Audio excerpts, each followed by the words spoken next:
শুরু হলো নতুন পথ চলা। শুভেন্দু অধিকারীর নেতৃত্বাধীন রাজ্যের প্রথম বিজেপি সরকারের মন্ত্রিসভা সম্প্রসারিত হলো। সোমবার লোকভবনে এক জমকালো অনুষ্ঠানে শপথ নিলেন নতুন ৩৫ জন মন্ত্রী। বন্দে মাতারম এবং জাতীয় সঙ্গীতের মাধ্যমে শুরু হওয়া অনুষ্ঠানে উপস্থিত ছিলেন মুখ্যমন্ত্রী নিজে। শপথ বাক্য পাঠ করেন রাজ্যপাল RN রবি।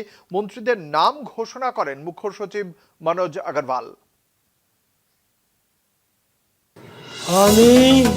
আমি তাপস রায়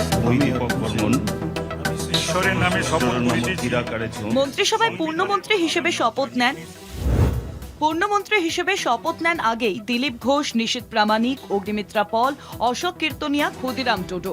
আজ শপথ নিলেন তাপস রায়, স্বপন দাশগুপ্ত, শঙ্কর ঘোষ, জগন্নাথ চট্টোপাধ্যায়, শারদত্ত মুখোপাধ্যায়, মনোজ ওরাও, অর্জুন সিং, গৌরীশঙ্কর ঘোষ, দীপক বর্মন, কল্যাণ চক্রবর্তী, দত্তকুমার মণ্ডল, অরূপ কুমার দাস, অজয় কুমার পোদ্দার। স্বাধীন দায়িত্বপ্রাপ্ত মন্ত্রী হিসেবে শপথ নেন মালতী রাভা রায়, ইন্দ্রনীল খাঁ, রাজেশ মাহাতো।